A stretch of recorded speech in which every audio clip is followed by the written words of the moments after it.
Very honored to share this podium with two very respected professors and a young person that is really passionate about ensuring that we are addressing the access issues. So really honored. And thank you, Prof, for starting that conversation.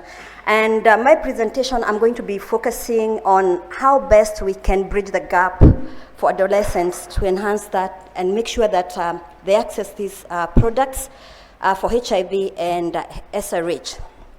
So I'll be focusing on three key things. What needs to happen on the product, then what needs to happen about programs, and what do we need to do about the beneficiaries. I will not touch on this because I think a lot of speakers that came before me really demonstrated there's a need, both for HIV and for family planning. And what we know is that the people that have unmet need for HIV prevention also have the same need for FP. Now, when we started the HIV prevention interventions, we did not start on a very good footing. And we made a few mistakes. One of them is that we led prevention with products. So we thought about how to develop products, but we did not think about how they're going to be delivered or the people that we're making these products for. Then there was a whole rush about designing around test and treat, and there were lots of targets, so a lot of people focused on that. And we always assumed that it's a one-size-fits-all, and the other thing is that the way we started HIV programming, we started with the negative and long-term, effects of HIV. So that was a very scary thing for the people that saw the initial campaigns for HIV. But and I think we can attest and say that part of the stigma that surrounds HIV was born out of that. So moving forward, we've been trying to learn in terms of what we could do differently, and to ensure that we are engaging adolescents and young people more effectively. So one of the things that we've learned is that we need to think relevance, because adolescents usually and young people undermine their risk. It's not a big deal, and I think all of us in this room, those are young, can agree with me. And then we have to design, for habit, not adoption. Adolescents are focused on relationship goals, and then the other thing we know is that we need to address their needs, not demographics, accepting and acknowledging that each young person has different needs. And then we have to think about ecosystems, not interventions, and we have to think about options, not preferences. So, our counterparts on the other side of family planning have also been doing something different to ensure that they are, able to deliver these services to the young people. And some of the interventions that have been found to work really well, and I have borrowed this from one of the programs that is really, really trying to, address issues for young people. So what we've learned is interventions that lead with girls' aspirations are much more successful. So what do the girls need? They want to be optimistic, they're thinking about positive self-esteem, they're thinking about self-care. So when we design our programs around that, they are more successful. And then the other thing is we need to address harmful gender norms, because we know that these have been a big impediment for uptake of SRH products and services. And for us to be successful in this regard, we need to work with the influencers in the community. I'm talking about partners, family, and the community leaders. And then we have to make sure that we have efforts or put efforts in place to, to support continuation. And this should be tailored on each and every young person's experience with these products. Then, so when we think about the products that we are talking about, and on that presentation, I've tried to look at what we have for both, fields. The contraceptive field is way ahead, and they have different types of, products that are delivered through different mechanisms. And it's just right now that we are trying to catch up in the HIV sector. I will not dwell on this because Prof talked about some of the products, but then the key takeout from this slide is that in the next 4 to 5 years, we might have about, 4 products. If all goes well, that is oral PrEP, the vaginal ring, cup for PrEP, And we have some additional products that are coming up pretty fast. We have the dwarf prevention pill that is going to help people prevent both pregnancies and HIV. And even more exciting, people are really putting an effort. And I wanted just to spotlight what USAID is focusing on. But these products are not even anywhere near. They are trying to design products that are going to explore different delivery mechanisms, and then they have different durations, and also provide an option for multi-purpose use. So when we think about oral PrEP, and I think I've had many people talk about the failures of oral PrEP, and they're not wrong. Since oral PrEP was introduced, so far we've only managed to initiate 4.5 people. While that is a significant progress, it falls way behind the UN targets for 2020, which was about 3 million. We achieved that about, I think, 2 years later. That means there's some work that needs to be done. Then I wanted to spend a little bit of time on this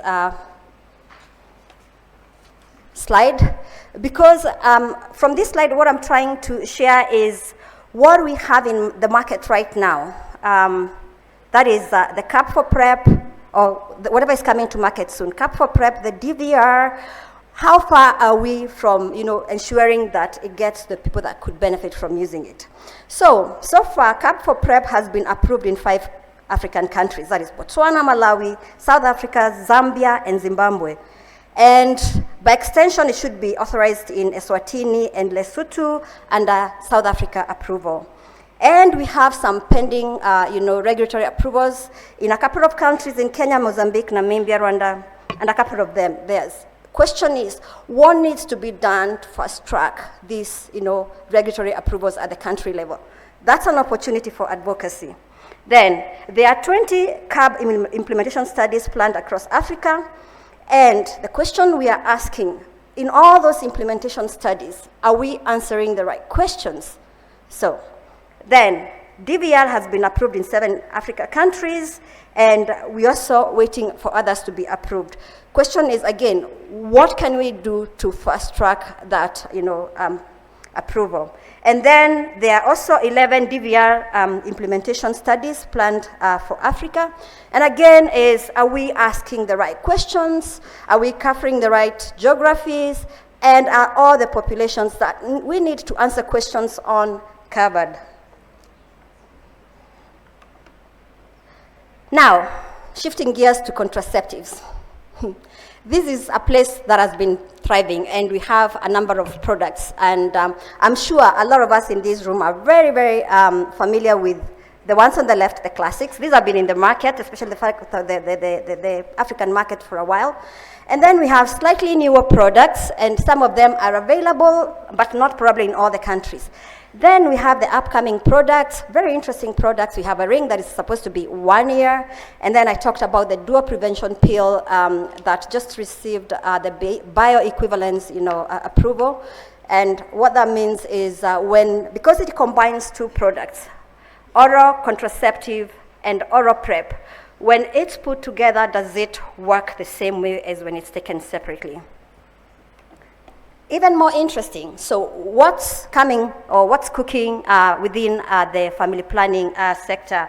So there is a slight shift, and what they are looking at is developing products that are biodegradable, and this ranges from patches to microneedles to implants.